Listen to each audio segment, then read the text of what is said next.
None of the content on this or any episode of the Kratom Science Podcast, Kratom Science Journal Club, or on any pages of the website kratomscience.com should be considered medical claims or medical advice. This is the Kratom Science Podcast. I'm your host, Brian Gallagher, blog and social media writer for kratomscience.com. Your source for all things Kratom. We have a very special guest today, Pascal Tanguay. He has a bottomless well of knowledge about the history of Kratom, drug policy in Southeast Asia and Thailand, where he's lived and worked for 20 years with the International Drug Policy Consortium and Asian Harm Reduction Network. We talk about all that, the World Health Organization's stance on Kratom, and Thailand's recent decriminalization of Kratom, and more. You've done a lot of work in looks like harm reduction and drug policy over the years. What do you do in your consulting work exactly? I do consulting on what you said, essentially harm reduction, drug policy, broader public health, HIV-related communicable diseases, providing support to civil society organizations, non-governmental organizations, as well as governments, United Nations agencies, and development partners like donors. So my expertise is really to help facilitate dialogues between civil society organizations and governments and donors to facilitate consensus on strategic implementation of interventions that will benefit, that create public health benefits in the long term. My expertise has been for a long time around drugs, drug policy, criminal justice systems, and how that impacts and intersects with social justice and public health. And you're originally from Canada, that's right? Is that right? That's right. I'm originally from Montreal in Canada. Okay, and so what drew you to the Southeast Asian region, and you're in Thailand now? Yeah, I've been in Thailand for almost 20 years now. Initially, I came out here as a backpacker and got comfortably stuck in Thailand. So it's not that I had a plan. It wasn't part of a strategy. It wasn't, I had studied, Asian studies or anything like that. While I was doing my master's degree, I left with some friends who were based in Auckland in New Zealand, and we went for a backpacking trip for 6 months around Southeast Asia. I decided to stay at the end of the trip and, got my first job shortly after I decided to stay at a regional organization called the Asian Harm Reduction Network, which is a multi-country organization. Let me restart that. It's a network-based organization that covers multiple countries in Asia to provide technical support on implementation of harm reduction strategies and programs. That organization has still since closed. I worked there from 2004 to 2009, after which point I became consultant. In 2011, I was offered a job by a large American international NGO called Population Services International. I was the director of the National HIV Response, targeting people who inject drugs for Thailand. I did that work for 5 years. And after that project closed, I went back to consulting, and I've been a consultant ever since. When I started to study about Kratom, one of the first videos I saw was you talking to Hamilton Morris about Kratom in Thailand. Kratom just became legal in Thailand. I guess just what led up to the legalization in Thailand, because Kratom is traditionally used there and it was outlawed in the 1940s, I think? Yeah, that's right. So, Kratom was made illegal in the 1940s because at the time, you have to understand that the Thai government still had legal drugs like opium and heroin were being sold in pharmacies, and that represented a significant revenue for the state. About some estimates range between 8 and 20% of the national revenue was generated off the sales of legal opium through government outlets. So when people started using Kratom, it meant a significant loss of revenue for the government. So they made Kratom illegal in 1942 to protect the opium market, essentially. And drugs stayed legal in Thailand for a long, long time. It wasn't until 1959 that they made opium and heroin illegal, and then other drugs followed suit in the following 10 years. So by 1959, Thailand had essentially caught up to the rest of the world in terms of adhering to, let's say, the international drug control conventions that are shepherded, let's say, by the United Nations Office on Drugs and Crime. So the kind of international framework that makes all drugs illegal. At that stage, Kratom was still illegal, but it wasn't enforced because now that heroin and opium had become illegal, there was no more reason to police Kratom. It wasn't until 2003 or thereabouts when the Prime Minister Thaksin Shinawatra declared a bloody war on drugs that led to the extrajudicial killing of over 2,000 people suspected of being involved in the drug trade, which were mostly petty users and small-time dealers that were extrajudicially assassinated by police forces across the country. At that point, then the police restarted focusing arrests on Kratom, and a number of arrests increased gradually and radically over the next 15 years.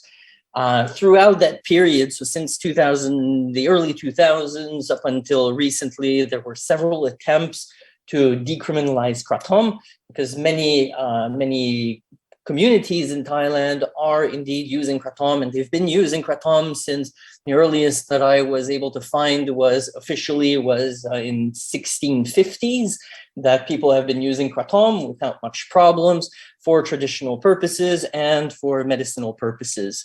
So the different proposals went in different directions, proposing to alleviate some of the laws, decriminalize, legalize, promote for market for export, for local use, for medicinal use.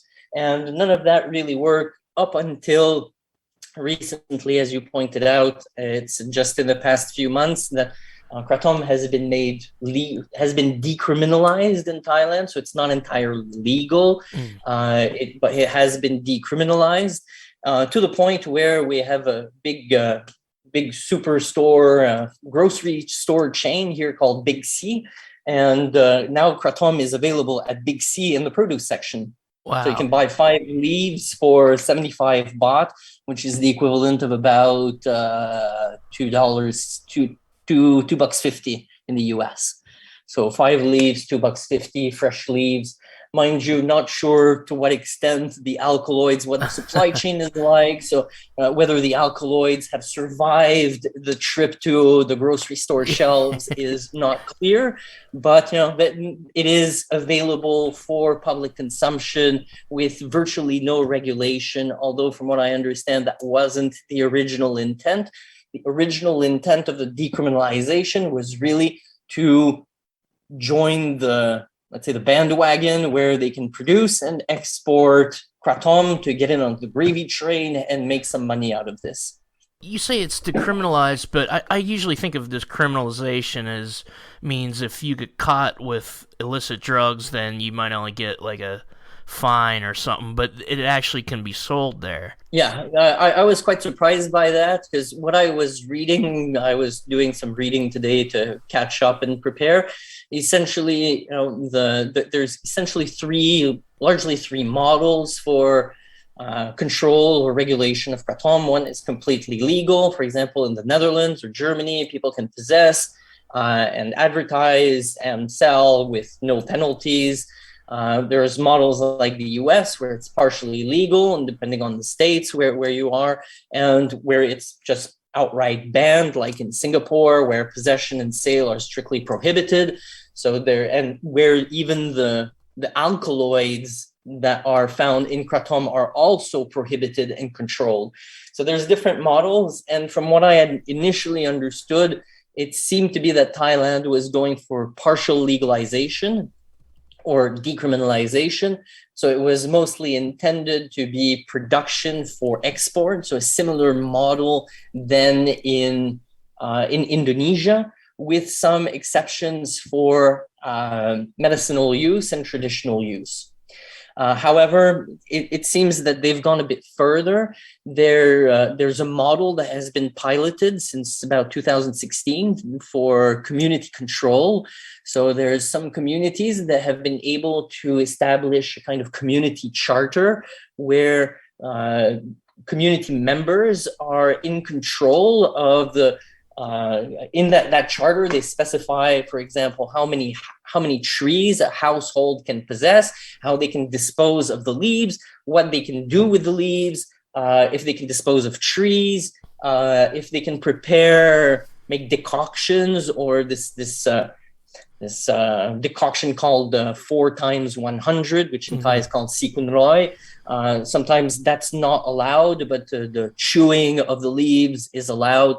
So, for example, that pilot, which was done in one of the southern provinces, which seemed to have been very successful, allowed 4 trees per household, or 3 or 4 trees per household. People were only allowed to consume the leaves, the fresh leaves, so no decoctions, and they set age limits for I think it was 18 years of age for young people not to have access to the kratom, and it was supposed to be for medical purposes or for traditional use. So it wasn't purely for recreational use to get high. That was kind of still frowned upon, and it was community enforced. So it wasn't that the police came in and arrested people. So that's also a model of decriminalization. There's still some controls that are in place, but there's still there's more tolerance and flexibility at the community level for how kratom is used and managed. Is there still like an illicit kratom market? In the Hamilton video, and this came out like in 2017, but Hamilton's film crew was showing how people were just poaching the trees from the forest, and I noticed in my Google News alerts that people are still being arrested in Thailand for having kratom. So is that slowing down because of the decriminalization? From the evidence that I've seen recently, there hasn't been much change in the number of people who are arrested. I think there's been a decrease in the number of people who are prosecuted. So the police are still arresting people. Also, Thailand has a very strange approach to drug law enforcement, where police salaries are extremely low. Police are very much underpaid here. So they receive a financial incentive for arrests, especially for drug-related arrests. So there's real incentive for the police to go out and arrest people who are involved in any kind of drug trade, whether it's users or dealers. And obviously users are easier to nab than big-time producers or traffickers. So the police target their efforts on young people, vulnerable people who are visible and easy to catch. Kratom helps them earn and supplement their income like any other drug-related arrests. So police here get something like, it's 100 baht, so about 300 baht. So before, they get about $10 for every arrest that they make that's drug-related. They also get a financial incentive for seizures. So for example, for methamphetamine pills, they'll get 1 baht, so the equivalent of 3 cents for every pill that is seized. And in the equation that they use, there's a first step that police have quotas as well. So a police officer working a specific beat will have a quota of drug-related arrests that they must make per month. So for example, I'm a cop in Thailand. My quota is 50. I need to do 50 arrests for drug-related issues in the next month. Every time after I meet my quota, every arrest on top of the quota, that's when I get my financial incentive. So again, there's a real demand for going out and arresting people. And again, targeting users is very easy, and that's why you still see a lot of arrests. However, given for kratom, but given the law has changed recently, then when it gets to court, often the charges either get dropped or not prosecuted, or some settlement out of court happens. That's not quite clear, but the data shows that the number of people who are prosecuted for kratom-related possession has decreased in recent months. You've written about the drug policy in Thailand, and it seems to have been pretty oppressive. You've written about forced rehabilitation centers. Sometimes when we think about drug courts, we think of it's like a harm reduction measure because you're not putting people in jail. But these rehabilitation centers are kind of like jails, aren't they? Yeah, in a way, they're kind of worse than jail. So at the point of arrest, when a police officer arrests someone for a drug-related charge in Thailand, usually they'll get a urine test, and if they test positive, that means they have used drugs, and that can be used as evidence that they have consumed drugs. The police officer will usually give, depending on the quantity involved, if there's possession, not just a positive urine test, but if there's a small quantity and a positive urine test, or just a positive urine test, then the police officer will give the individual a choice of going to a rehabilitation center or going through the criminal justice system. So going through the criminal justice system means that they'll go to police holding, then they'll get a lawyer, then they'll go to trial. Then the sentences are quite severe indeed. Like there was a famous case of a young woman who was arrested with one methamphetamine tablet and was sentenced to 25 years in a prison here in Thailand. So the sentences are pretty drastic. Wow. Very, very small quantities. Mm-hmm. So for a lot of people, when they are offered the chance to go to a rehabilitation center instead of taking their chance with the criminal justice system, they jump at the chance. However, when people sign up for that process, they forego the due process. They do not have access to a lawyer. There's no parole. Their chances of being released depends on a single person, often a single person or a small committee that is anonymous that decides whether the person has, beaten their addiction or whether they are ready to reintegrate society. There's very limited oversight and transparency in regards to those decisions. And very often, some of those decisions are not even made by medical professionals. So in that sense, people can end up, being arrested, choosing to go to a rehab center for 6 months, but they end up staying there for 6 years.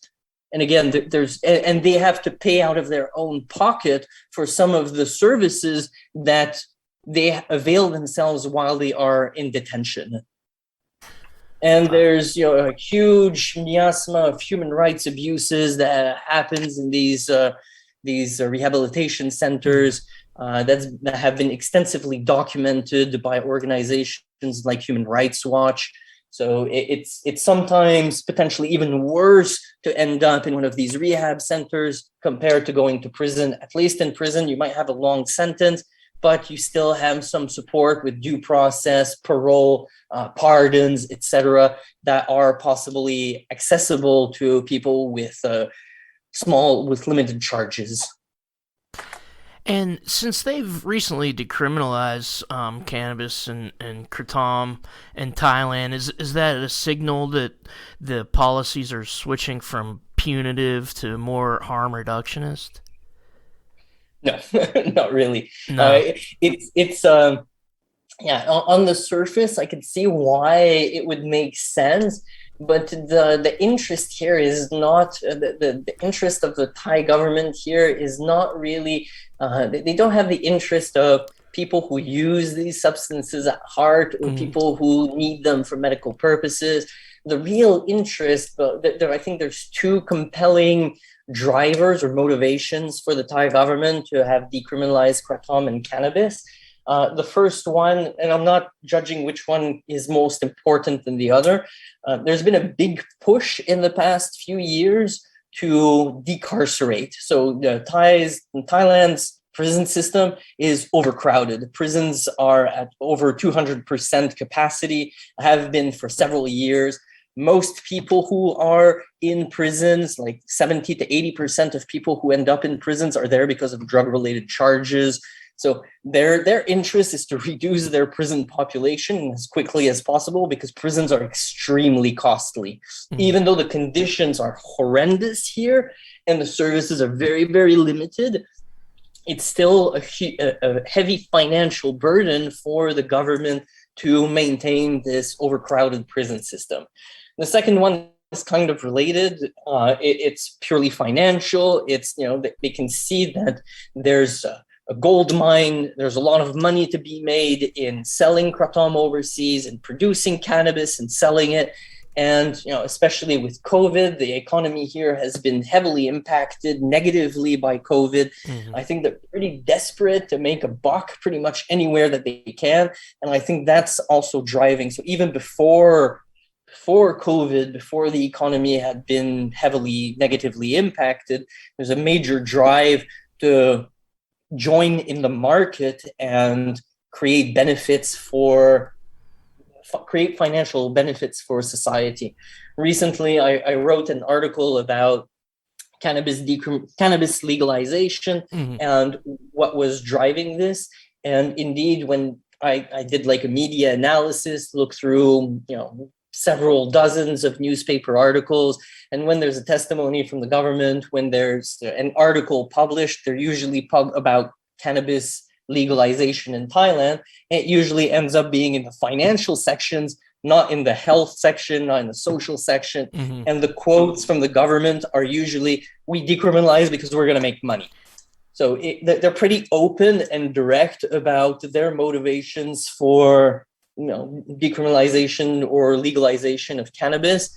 They're interested in making money out of this. They see that it's a large untapped market.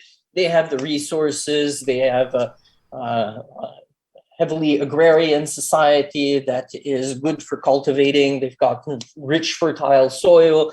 They're ready to produce. One of the interviews that I watched with the director of the Office of the Narcotics Control Board here was also saying very clearly, we decriminalize cannabis, it's to make money. We are not changing our drug policies. This drug will remain illegal for personal and recreational consumption. This is purely for medical purposes, to make it available for patients who are suffering and to cover some of our costs. Okay, so it seems like they're kind of following what Indonesia has done, because I think there's still criminal penalties for certain use of kratom in Indonesia. Is that right? Do you know? That's right. The way I understand it is that in Indonesia, the BNN, so their Narcotics Control Board, has allowed production for export, but local consumption and use of kratom is still criminalized and punishable through the criminal justice system.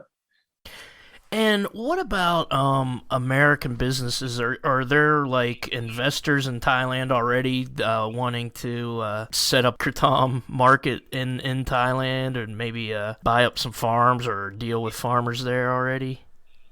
I'm not too sure about what the situation is regarding kratom, but certainly in terms of cannabis, when the Thai government announced that they would be producing cannabis for medical purposes, they received hundreds of proposals from investors from across the world, especially from the US, from Japan, from Canada, and other countries, to establish partnerships, to buy land, to buy farms. However, the Thai government generally is quite protectionist. So they have very protectionist policies. They do not sell their land to foreigners. They do not even partnerships, as I understand it, are very, very difficult to establish for these kinds of projects. So there might be a similar kind of interest from foreign investors. But from what I understand, the government is very, very reluctant to engage with foreign countries and foreign business owners in terms of, at least for cannabis. And I imagine that that's mirrored for kratom as well. So I think they will want to maintain control, maintain their interest, protect their interests by retaining full control over the market as it develops here. I really do not see very strong partnerships with American businesses. If there is a partnership, we'll produce and you'll buy our stocks. But to get into the production, I think the production will 100% rests squarely in the hands of Thai people, Thai businesses, and the Thai government. This is kind of a philosophical question, but why do you think governments continue with punitive measures to try to solve drug problems? It doesn't really seem to have any benefit for anybody but the law enforcement agencies, and I don't know why that's enough for them to keep these policies going. What do you think their motivations are? Well, there's certainly a motivation, a financial motivation. Again, I come back to that, but I recently did some research about mapping the flow of funding for the drug response in Thailand, whether it be from the criminal justice system or for public health, and it's pretty clear that there's huge investments, and moving from a punitive approach to, let's say, a human rights approach or a public health approach in terms of managing drug issues would create a significant impact for the country. So in Thailand, what I found was that the annual budgets for key aspects of drug control were totaled in US dollars. Let me see, I've got this in US dollars. So the total in 2019, what I found was close to $2 billion. So $1.77 billion in 2019. That covered the Royal Thai Police, the Office of the Narcotics Control Board, the courts, the prisons, and the probation department. And that's only for drug cases. It's not entire police force, the entire court system. These are explicitly and specifically for drug-related cases. So that's $2 billion worth of jobs and positions and people with influence and power that would suddenly lose that influence, that power, that revenue. So that represents, a lot, and especially again in Thailand, in Southeast Asia, the drug control apparatus, the police force, is heavily militarized. And, I think you can relate to that being from the US. And that also means that there's a lot of vested power in the ministries of justice and the police force, and losing that revenue would also mean that they would lose that influence internally. So other ministries might become more powerful and more influential if they lost control over drugs. Now, I worked with, when I was the director of the National HIV Response for people who inject drugs here, I worked very closely with some individuals within the Ministry of Public Health, and there was always a reluctance on their part to challenge anyone from the Ministry of Justice, because justice had so much more power and influence. Suddenly shifting the drug control response from a criminal justice response to a public health response would significantly upset the balance. So maybe not that entire $1.7 billion would shift into the Ministry of Public Health and its affiliate organizations, but certainly a significant proportion of that $1.7 billion would shift over to other ministries. So that's a huge loss. So I think just that means that the status quo is likely to prevail for a long, long time, even as governments increasingly recognize that the criminal justice approach has not been particularly effective, that there are better ways, more effective ways of dealing with drug-related issues. However, making that structural change and impacting powerful people's pockets and budgets will take a long, long time to materialize, in my opinion. And do you think there's any truth to the idea that pharmaceutical companies want to control these drugs so they can monopolize them? Like, for example, Kratom, there's potential in it to be developed into a drug to treat opiate withdrawal. Do you think that there's a benefit to control Kratom for Big Pharma?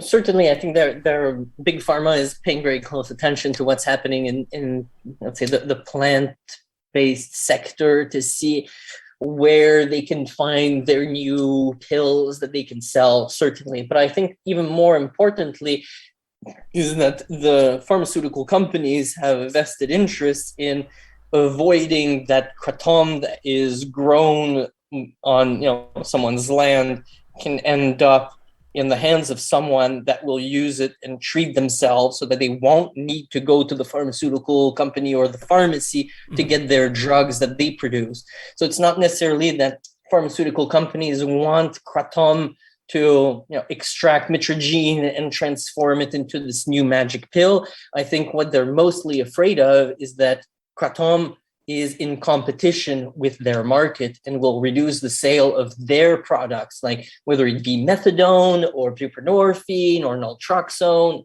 or whatever other drug that they are peddling to solve health issues. I've heard that people use kratom to manage their diabetes and their glaucoma and other issues. So it's not just for drug dependence that kratom is potentially effective. There's a whole range of health issues for which people generally use drugs, medicines that could be substituted with a cheaper natural alternative. And I think that scares pharmaceutical company a whole lot more than their interest in acquiring and controlling the kratom market. I was just interested if people in Thailand use kratom mostly medicinally or for pleasure, like with the 4x100 consumption, or kind of like a lot of people drink coffee. Yeah, so the data that I've seen recently suggests that most people use kratom for medicinal purposes and for medicinal purposes, that's a large group of people. So to manage their diabetes, their glaucoma, or other health issues, to wean themselves off alcohol, tobacco, drug dependence and use, certainly. There's another group of people who use it to work in the fields. So kratom has both an analgesic and a stimulant property, alkaloids that produce analgesic and stimulant effects. And people will use that when they go work in the fields, like in the rubber fields or in the rice fields, so that they can work longer hours in harsh conditions and have less physical pain or physical discomfort from their physical labor. So that's certainly another large group. And there's an overlap between especially the group that uses it for work purposes with some who use it recreationally. So in southern Thailand, where kratom trees is indigenous and where it's most often used, I would say, some of these workers and other people use it socially. So they'll go to a coffee shop in the morning and chat politics. And as they're chatting politics, the coffee shop owner will place a basket of fresh kratom leaves, kind of like, we get peanuts at a bar, essentially. So people munch on the leaves as they are talking, and they drink their coffee or their tea before they head off to work. So it's generally socially acceptable for people to do that in community settings in the deep south of Thailand. And that would kind of constitute, in my opinion, some traditional use. I've seen it when I was in southern Thailand doing kratom research. I've seen it used in puppet shows. So there's these puppeteers who work late at night. They do shadow puppets. Yeah. And the shadow puppeteers are especially famous for their use of kratom because they need to stay up late to perform their shows and to rehearse. So they use kratom as well. And most recently, there's this other group who has emerged, who are, let's say, younger teenagers, youngsters, youth, who will get some kratom leaves, boil that in water to make kind of a tea or a decoction. You mix that in with ice cubes, Coca-Cola, and cough syrup, and they drink that to, for recreational purposes, to get high, essentially. I've also seen people who drink the tea unadulterated with other substances to manage their health symptoms. But most commonly, when you hear of the sequinoloi, this 4 times 100, the 4 stands for the 4 ingredients: the boiled kratom leaves, the Coca-Cola, the ice, and the cough syrup. So the base formula are these ingredients that make up the sequinoloi. And that has unfortunately attracted a lot of negative attention, a lot of stigma and discrimination, similar to, not quite as much, but similar to the stigma and discrimination that's associated with ice users or crystal methamphetamine users in Thailand, which are very much frowned upon. So these youngsters end up, getting high in rubber plantations. They drink their sequinoloi, their kratom decoction, and there's rarely any kind of negative impact relating to that. But in society's eyes, that is frowned upon, which is kind of unfortunate because, again, there's very limited negative health or social impacts from using kratom, whether it be in fresh leaf form for chewing or in this tea preparation. The biggest harms related to the use of sequinoloi, in my opinion, and based on the research that I've done, is the additives. So people mix that in with cough serum that contains either dextromethorphan or codeine, and obviously those substances are addictive and potentially dangerous. But these are supposed to be controlled substances, controlled products that are sold in pharmacies with prescription. But again, instead of going after the pharmacists who sell cases of cough syrup, literally cases of cough syrup over the counter to youngsters, they choose to go after the youngsters and demonize this, concoction. Again, instead of going after in my opinion, the real criminals, who are the pharmacists who try to make money off these young people trying to get high. So if there were better controls on pharmacy sales here, and it's not like in the US or Canada, pharmacy sales here are technically regulated, but they're not always enforced.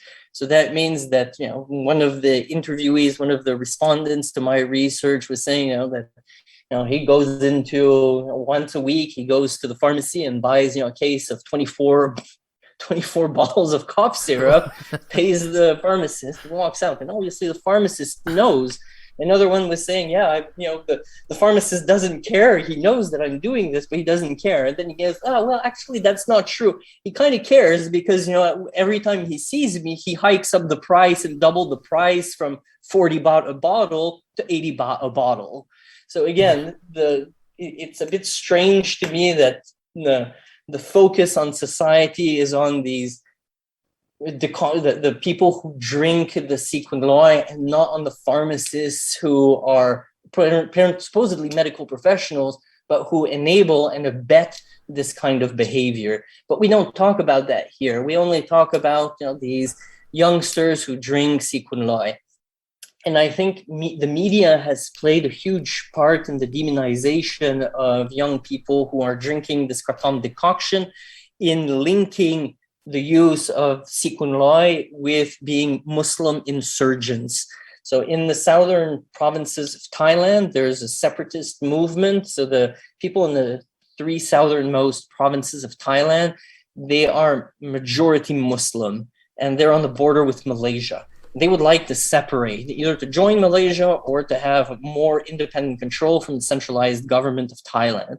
So they want to separate. And there's been a lot of insurgency over the years to separate. The media has linked the use of sequinoloi with this insurgency movement. Again, I think that's false, that's propaganda, and it's used. And the reason why I think it's propaganda is when I talked to some of the insurgent groups when I was in the Deep South, they were explicit that they recruit people who are not using drugs. And if they find anyone using any kind of drug, including kratom, they are kicked out of the movement. So they are very, very strict about accepting no one who is involved in the drug trade in their insurgency movement. However, having media reports enables the government, it facilitates the government, especially the police, to obtain warrants to search suspected insurgents by saying, this person uses sequinoid, they must be an insurgent, then we can get a warrant and search their premises.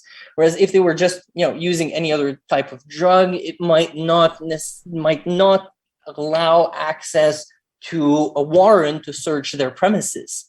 Mm-hmm. So I think there's, again, political motivation in how the government has linked sequinoid or this Kratom decoction with the insurgency movement. It allows them to broaden police powers in the Deep South, which is a contested zone. Researchers who wanted to research Kratom, at least before decriminalization, had to obtain their samples illegally. With decriminalization, are there plans for expanded Kratom research in Thailand? Yes, that's already been piloted, I think, since 2016, in parallel with that initiative I was talking about earlier, where there's this community control. So this was set up in one province, in, let's say one area of the province, and the special Kratom region has better access for research as well. So academics, researchers, pharmacologists can get their Kratom more easily with fewer hassles, with fewer permissions, so that they can conduct the research to accelerate the production of evidence to make effective decisions regarding both policy and practice regarding Kratom. Yes, that has improved, but indeed, in 2011, when I was in the Deep South, I went to the Prince of Songkhla University and talked to a young PhD student who was doing research on Kratom, and he was, dismayed that he had to, go to drug dealers to get his Kratom to do his research, because the procedure that to allow him access was centralized, so that he would apply to the Office of Narcotics Control Board in his province, which would be sent to Bangkok to the central office. Then it would take potentially weeks or months to get the approval, and by that time the Kratom that he gets, the alkaloids have all dissipated. The alkaloids in Kratom don't stay in the leaf very long, so if the leaf is not managed properly, by the time that the researcher gets the product, the alkaloids might have faded or dissipated, and the product is essentially worthless for research purposes. We talked about reasons for use, and I know a lot of people use it for coming off of heroin, and I'm just wondering if there's any effort to actively introduce people to Kratom who are addicted to stronger opiates in Thailand or anywhere where you're looking at this, like maybe by community organizations. I know that there's some research going on about this in Thailand, but unfortunately there's none of the civil society organizations or the community-based organizations that I work with have introduced this. I think many of these organizations are essentially bound to promote services that are supported by evidence. So to pilot something that doesn't have, endorsement that there's no evidence for it, that there's not official endorsement by a UN agency, is potentially problematic and could compromise access to funding from foreign donors or even local donors if they were to promote something that's not accepted. So I know that in unofficially, individuals do that, and there's enough of, I think, word of mouth in Thailand and the region for people to know that they can get Kratom to manage their withdrawal symptoms if they are dependent on substance. However, to my knowledge, no organization is in a position to promote this as an official service at this time, because again, there would be too many risks. I wanted to get your opinion of what do you think about some of the efforts in the United States, like the Kratom Consumer Protection Acts? That's an interesting question. I think that in principle, the Kratom Protection Act is largely a good thing, in as much as it helps prevent a ban or criminalization of Kratom or a federal ban on Kratom. I think those are very good. I'm also in favor of some kind of regulatory system being put in place, like for alcohol or tobacco, that it doesn't end up in the hands of minors. The product is labeled and there's been some analysis of content. I think in principle that is good. However, I think that it could easily be used against for nefarious purposes. If the government realizes that suddenly they can't control by criminalization, then they might use the Kratom Protection Acts and put requirements in there that are so onerous that it will be difficult to meet, and therefore the product cannot be sold. So, for example, if the Kratom Protection Act includes clauses and requirements that are more strict or more severe than for products like alcohol and tobacco, which we know are a lot more, carry a lot more potential for harm, then that would not be in line with the intent of the Kratom Protection Acts. But in principle, as much as they have been deployed so far, I am in favor. I do think it's a good idea. That being said, from the research I've done and all the evidence I've seen, Kratom is not harmful. I get politically it makes sense to have a Kratom Protection Act to prevent the government from criminalizing Kratom and for the DEA to move in on this substance. That makes a lot of sense strategically.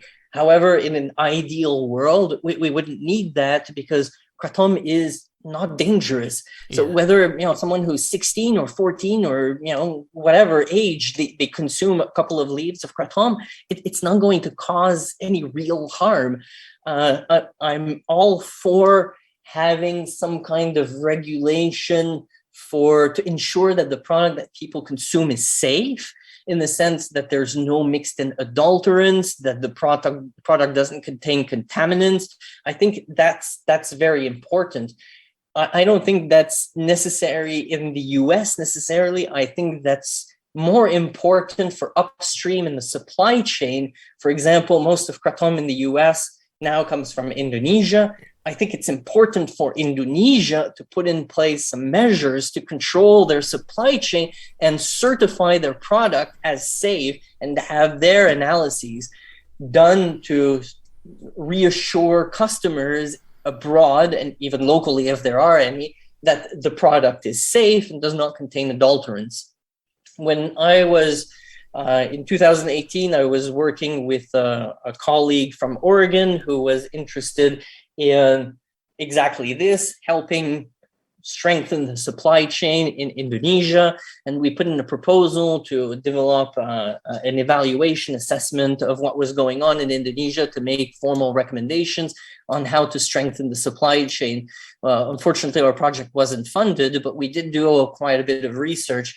And what I saw in the videos, the promotional videos from Indonesian Kratom producers was, they do this on their farm, in the garage, wherever, and there's, chickens running around in the Kratom leaves that are drying, and that means that they can do their business in the Kratom leaves, and that might cause salmonella. Yeah. So the Kratom itself is not dangerous, but the way that the supply chain is managed could potentially open up users to significant risk. So in that sense, I do think some regulation is needed. I don't think it should be in the US. I think that if the US is concerned about, the US government is concerned about the safety and security, the health, safety, and security of Kratom consumers in the US, then they should exert pressure on Indonesia to deploy effective controls and certifications to ensure the quality of their product. So in the research that I was doing, we found that the World Health Organization in 2003, they released guidelines called Guidelines on Good Agricultural and Collection Practices for Medical Plants. And there's a certification program for this. So I think that should be applied to the Kratom supply chain rather than, using the stick, use the carrot to put better controls in place, but not the stick where you punish people for using or making it a criminal substance. Mm-hmm. I think that's not the right strategy. There's a win-win opportunity here for both the Indonesian government, producers, and other producers in Southeast Asia to continue to sell their product, provided that they meet certain quality standards that will reassure authorities in foreign countries like the US, Canada, and Europe that the product that they are importing and using is safe and will not harm their citizens. I think that's a much better strategy than outright criminalization. There's still a lot of benefit for parties at both ends of the supply chain to benefit from an arrangement like this, whereas criminalization benefits absolutely no one. And you were talking about, kratom is, pretty safe as far as substances like that go. Do you think there's any difference between consuming a lot of the dried substance like some Americans are doing and like the fresh leaf, like the difference between chewing coca leaves and extracted cocaine? I'll be careful here. So based on the evidence that I've reviewed, the medical evidence that I have reviewed, I was not able to find a single case of deadly overdose of kratom use in Thailand. And again, they've been using kratom for centuries here. And there was not a single case, medically documented case of a deadly overdose. There were some anecdotal reports of psychoses, let's say an overdose that leads to some kind of psychosis, a mental breakdown, but again with very, very mild symptoms, with like disorientation, mild confusion, stomach aches, vomiting, nothing that was like worse than an indigestion essentially. So I don't want to say that consuming large quantities of kratom is innocuous. I think that overconsumption of any substance carries risk. People can die if they drink too much water. So water is a pretty benign substance that we absolutely need to survive. So I think again, it's a matter of being careful. So the kratom users that I met some heavy kratom users when I was doing my research in 2011. Some were using, like 80 to 120 leaves a day, and they had been using for, decades, and they were fine. So I don't want to say that that's going to be the case for everyone. I think that moderation for any substance that we consume is a lot healthier, carries less risk. But again, I haven't seen any evidence that consumption in large quantities would result in any significant health risk. You work on drug policy, harm reduction, and you do a lot of that kind of advocacy. Do you have any successful strategies or tips for somebody who wants to be an advocate, like perhaps a kratom advocate, just in general, from your experience? Well, several things there. I think, first of all, it's always good to do advocacy. If you're doing advocacy on behalf of an interest group, to get down to the grassroots level and work with the users. I can't stress that enough. The importance of that is critical for successful advocacy, to be actually representative, to have that participatory strategy to engage with kratom users or drug users to achieve policy goals is absolutely critical. It's sometimes challenging, but it is absolutely worth bringing the users on board from the very beginning in the design of the strategy, in the implementation of the strategy, and the monitoring and evaluation of that strategy as well. So I think that's very, very important. I also think that there's essentially two strategies that are, in my opinion, very complementary. So there's a lot of activists and there's advocates. So activists might be a bit louder and confrontational and, kick doors in and be up in people's faces and very challenging. And they are needed. People who are activists are absolutely needed to open those doors and initiate and put the issue on the agenda if it's not already on the agenda. Once the issue is on the agenda, another group, the advocates, need to come in and work with the activists, but perhaps change the focus and change the lead, and where the advocates negotiate, compromise, find common ground with decision makers to come to a consensus and move things forward.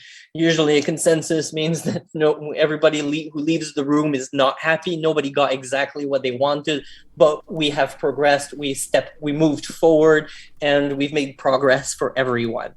So I think that's an important strategy, is to decide if you're going to be an activist or you're going to be an advocate, and to work across those streams without competing or being frustrated that there are activists if you're an advocate, or frustrated at the advocates if you're an activist. I think both need to work in tandem in joint strategies to be most effective. One last thing, follow the money. The money is usually where people will find a lot of evidence. It's a compelling strategy to change people's minds. If you have financial evidence, documented data about where the money goes, how much is being spent, that's sometimes a lot more compelling than an emotional argument, or an argument based on your desires, your interests. Financial interests usually trump, unfortunately, everything else. So following the money trail is very important. So we've talked a lot about Thailand, right? So and the US, but both countries operate again under these international treaties called the drug conventions, the international drug conventions. There are 3 of them that regulate essentially drug markets. So from medicines to illicit drugs are regulated under these 3 treaties. These treaties are essentially managed by the United Nations Office on Drugs and Crime. And there's been growing interest in Kratom because there's been emergence in the drug policy sphere about these new psychoactive substances. And new doesn't necessarily mean that they're new because they were just produced or they were just found. It means new in terms of their emergence and their proeminence on the market. So Kratom has been included in these new psychoactive substances. And the United Nations Office on Drugs and Crime has been able to kind of maneuver Kratom into that group by essentially largely exaggerating the risks relating to the use of Kratom. Mm-hmm. So, for example, they produced a report that showed that. Let me find it exactly here. I'm scanning through my document. So they showed essentially that there was. They had a graph in one of these reports about emergence. It's a network called Early Warning Advisory System for new psychoactive systems. That was set up specifically to track, emerging new psychoactive substances that could potentially cause a threat.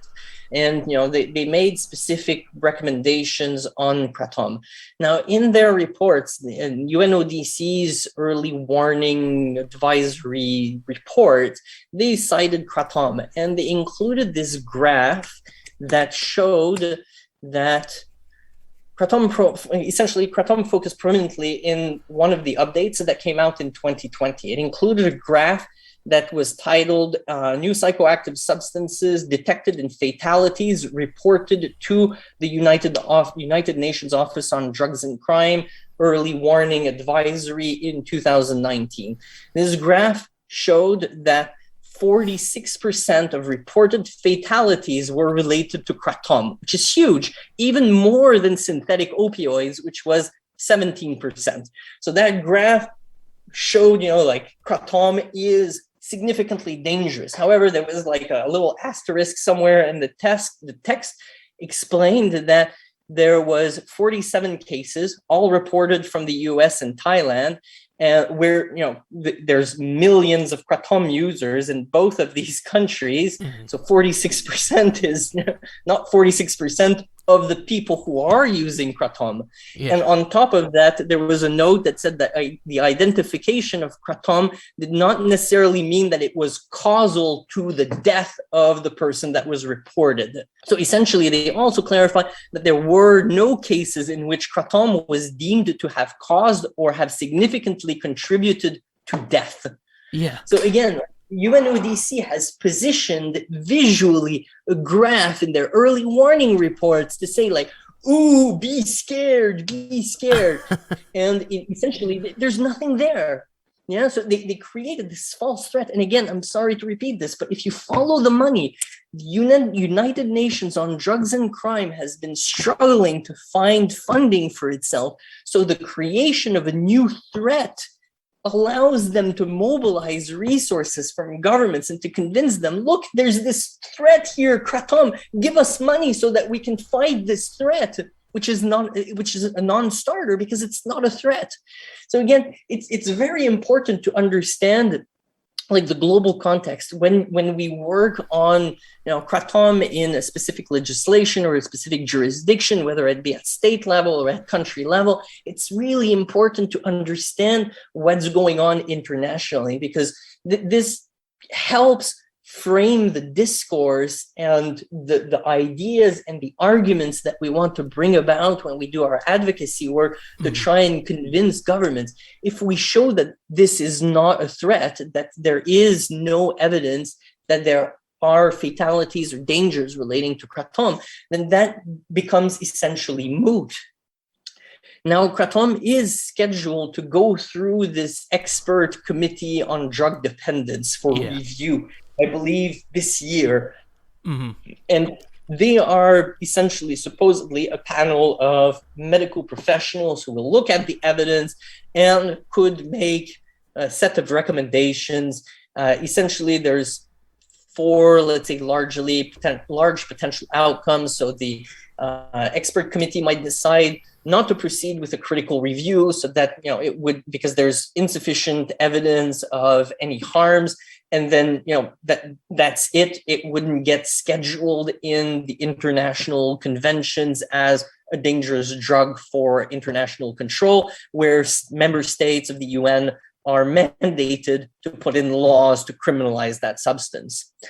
They could also decide to undertake a critical review that might lead to scheduling or not. And then it depends in which convention it might end up being scheduled. So if it ends up being in one of the 1961 convention, then that would mean that all countries would have to criminalize the plant and the alkaloids.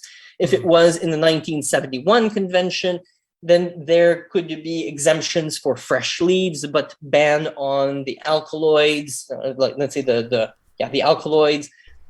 So that would be a bit tricky. And at the end of the day, there's potential for them to say that it needs to be regulated under international control through the conventions and force all countries to decide to criminalize the plant and the alkaloids. So there's still a lot of options, and advocates who are involved in negotiating, advocating for Kratom decriminalization and regulation should be very mindful of the decision of this expert committee that will come out in the next few months, I believe. So I think this is an important step in the battle or the engagement on Kratom that we are seeing globally. I think this decision has a big chance of influencing even national or subnational level advocacy work for regulation and decriminalization of Kratom. Yeah, and I mean, do you think they're likely to go back on it? Like, once these things are placed on that list, do they usually go ahead and recommend scheduling all the time, or do they sometimes leave these things out? Because I think there was like 7 substances this time, and that they're considering for recommending scheduling. Yeah, I think once things get into the conventions, they're very, very, very hard to remove. So these conventions aren't reviewed very often, and the committee that is involved in overseeing work on the conventions is very conservative. It's gotten better over time, but I believe that they're very, very conservative. I think so. That committee is part of the United Nations on Drugs and Crime and their infrastructure. The expert committee is part of the World Health Organization. So the World Health Organization and UNODC are two separate organizations. Although they are both part of the United Nations system, they're two separate organizations. So the World Health Organization has a mandate to review, especially medical health issues. And if they determine that it is up for scheduling, then it gets into the conventions which are managed by UNODC. And then UNODC is in the Office on Drugs and Crime. They are special, like as a United Nations agency. Most of the United Nations agencies have, let's say, humanitarian assistance mandate. They're there to help. UNAIDS is there to prevent and support HIV. UN Women is there to promote equality for women. UNICEF is there to protect children, etc. ILO, the International Labour Organization, is there to promote workers' rights. The United Nations Office on Drugs and Crime is very unique in the UN family because their mandate is not humanitarian assistance. Their mandate is law enforcement. They're there to, their members, their people that they talk to are cops. They're ministries of justice, they're police, they're investigators. They're not there to help drug users. They're not there to stop the spread of HIV. They're there to empower and enforce, cryptocurrency, anti-terrorism, drug control, etc. So they're there for cops, for legal purposes, to reinforce and improve criminal justice systems, essentially.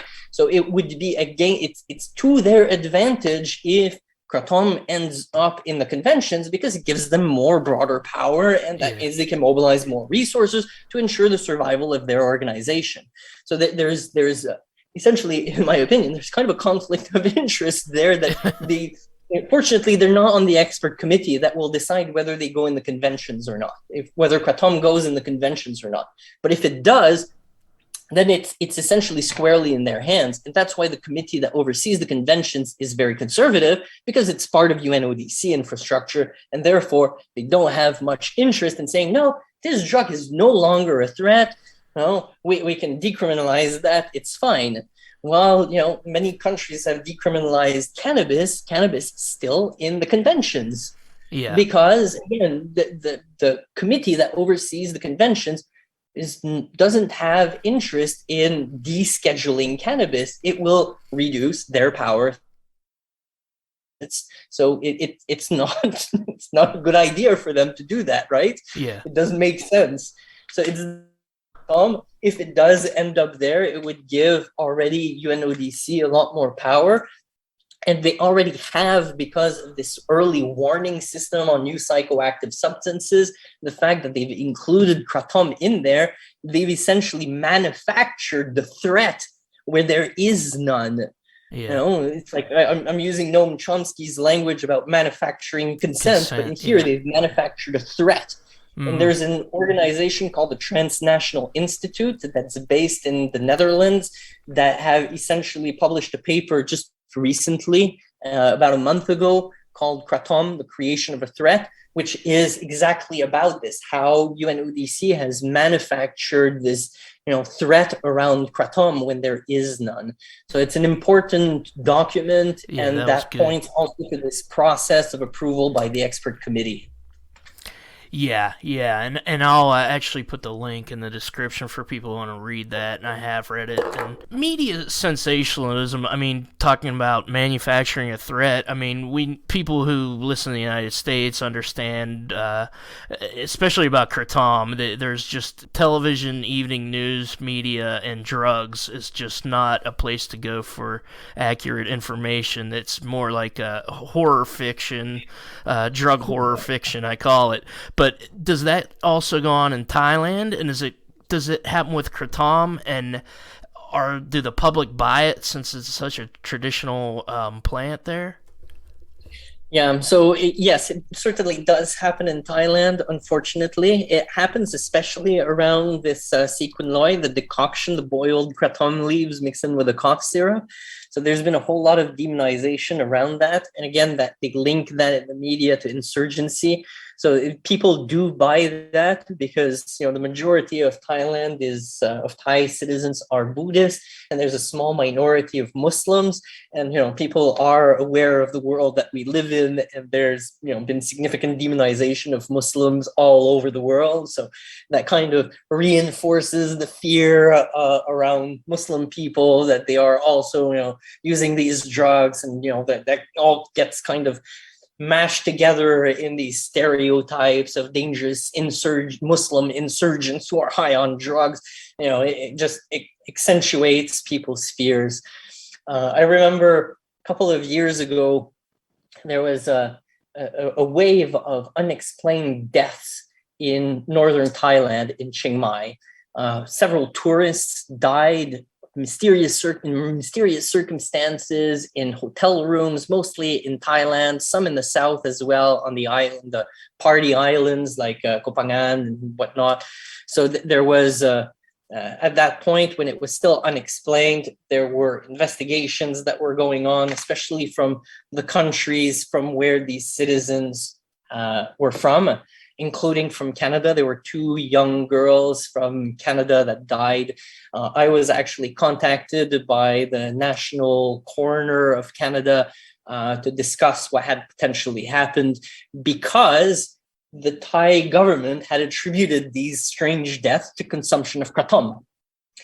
And, that kind of made waves in local media as well. They were saying that, no, it's not murders. It's not anything we did. It's that these crazy tourists, they come here, they take drugs, and then they die mysteriously in their hotel rooms. And obviously that was not the case. In the end, it was, something else. It was insecticides and pesticides that had been oversprayed in some of these hotels that are frequently used by tourists. And the tourists just suffocated and died. But the Thai government went forward and said publicly, and even to authorities of like the National Coroner of Canada, there were some Australians that died as well, and they blamed the individuals and said that they had been using kratom and that's why they died. Which again doesn't really gel with the evidence, because again, there's been not a single case, at least in Thailand, that to my knowledge, there has not been a single case of medically, forensically documented kratom leading to a death here. So it would have been pretty surprising that, suddenly there's a wave of, in 1 year, 13 foreigners from 6 different countries who die because they had too much kratom. So that didn't make sense. But it was certainly played out like that in the media. And I don't think they ever issued a correction to say, well, actually, it wasn't kratom. It was, pesticides. Yeah. So people are left with the idea that, these 13 foreigners mysteriously died because they took too much kratom. Yeah, kind of like the media here, it's like more profitable to just scare people rather than do good journalism. And does that go on there? Or I know that in Thailand there are some speech restrictions, but is there a threat to journalists if they speak against the official narrative on kratom or anything else there? I don't think so. There's certainly some limitations and some laws that prevent journalists from saying some things, but it's generally mostly related to the monarchy. So there's lèse-majesté laws that prevent any kind of disparaging of the monarchy, of the king. So, but in the case of kratom, no, I think there's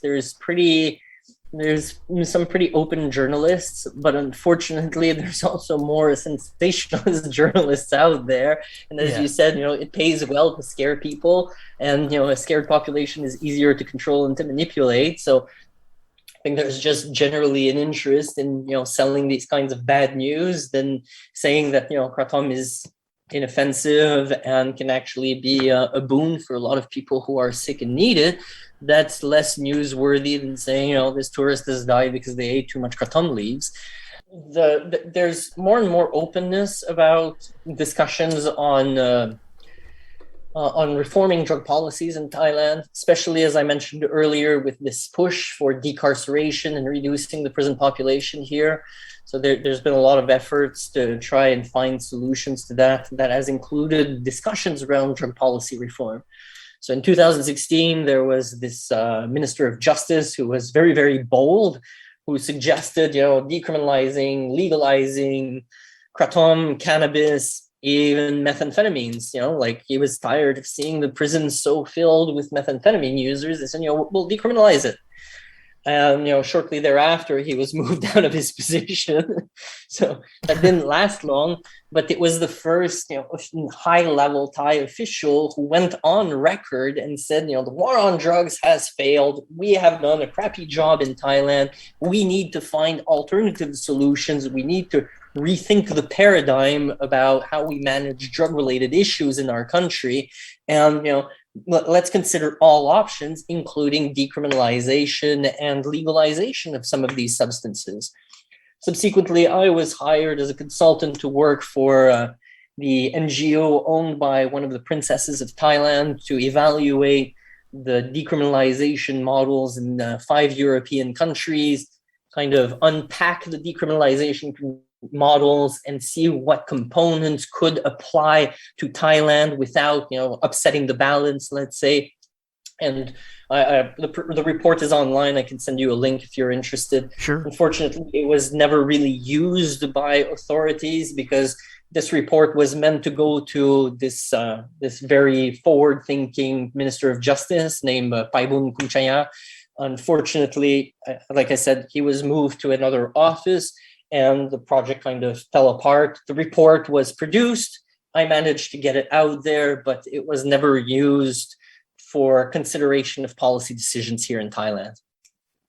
But again, at least it means that there is some openness. There's been more and more discussions on, kratom, cannabis, and other drugs, and looking for alternatives.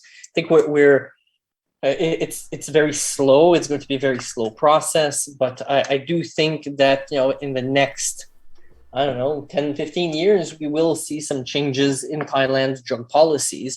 And Thailand is, a central country in ASEAN, in Southeast Asia, in the Association of Southeast Asian Nations. I do think that if they make decisions to decriminalize, to change their model, to change their paradigm, to introduce harm reduction, they stand to gain significantly in terms of showing leadership and being emulated by other countries.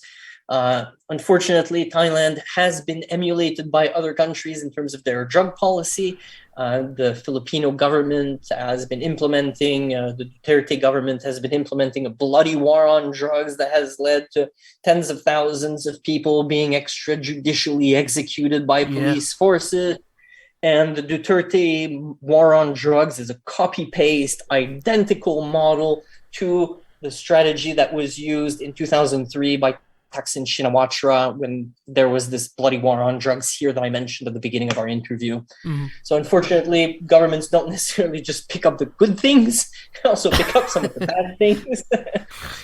And but again, I think that Thailand is moving away from these punitive approaches. It will take time before drug policies are reformed and aligned with evidence and in line with good practices, like the harm reduction models that are happening in some of the European countries, like the Netherlands, Germany, Czech Republic, Switzerland, etc. I think we're still decades away from that, but there is openness and possibilities that weren't there 10 years ago when I started working, even 20 years ago when I started working on drug-related issues here. We've made some progress. There's been several steps back, but we've made some progress moving forward. So for that, I have to say that the Thai government has learned some lessons, but it's a very slow learning curve. And what about Malaysia?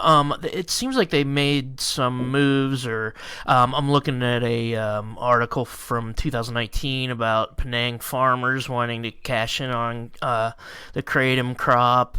I had Darshan Singh on the podcast, and at his university, University Science Malaysia, they're doing a lot of really good kratom research, and I know they'd love to see the research be able to open up. Do you think Malaysia is going to follow suit and decriminalize kratom? I mean, it's certainly a possibility. I think it will take time as well. Again, there's significant conservative elements that are against decriminalization of any kind of substance here. So in Malaysia, they've got a similar structure as in Thailand, where the anti-narcotics police, the AADK, and the national police are not really interested. They're very much against decriminalization, but there's growing interest from academics, civil society organizations, and even medical professionals and also agricultural groups to look at the potential for benefits, for financial benefits, for medical benefits that would bring.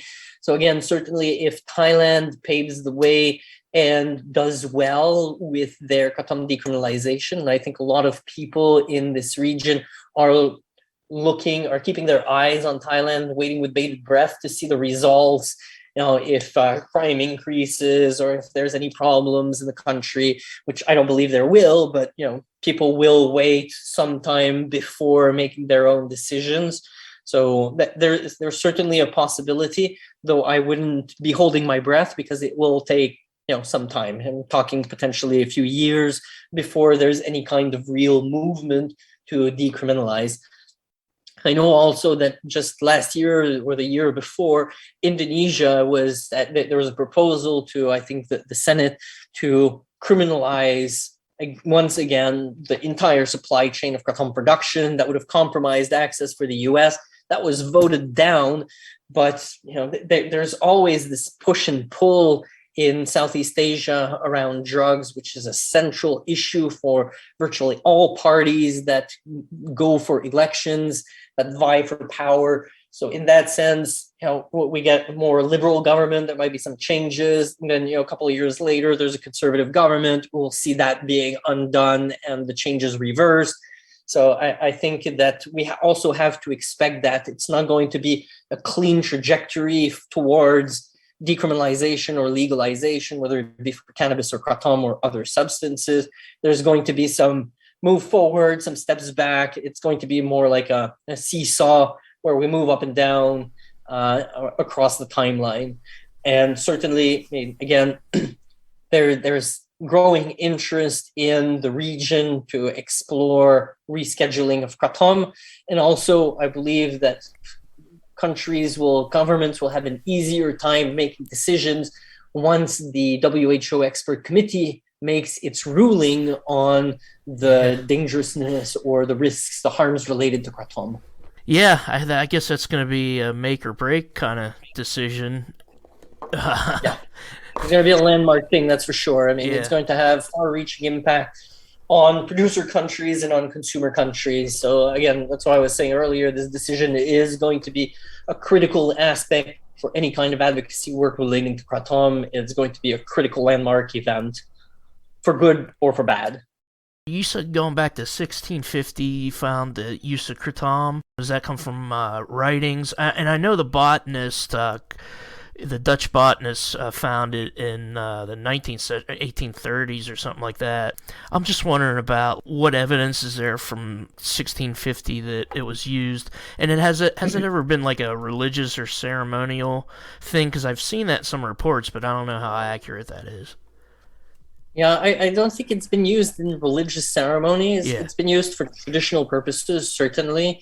I've seen several reports that specifically say that talk in general that kratom has been used for centuries, blah blah blah. So that's pretty vague. I was reading this scientific paper earlier today, and there was a specific reference to 1650. I could send you the title. I was able to download. It's a public document. So I found it says specifically kratom was referred to as a medicinal herb in Thai pharmacopoeias dating from 1650s.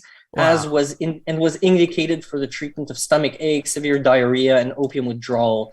And the reference here is the Office of the Thai Traditional Medicine Wisdom Protection. The paper is by a research group based in Thailand that is also pushing for decriminalization. So TNI has referred to some of their reports.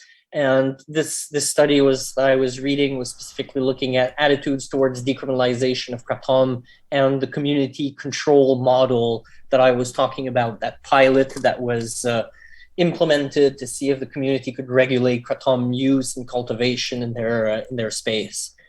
So it's an interesting paper for if you want to download that.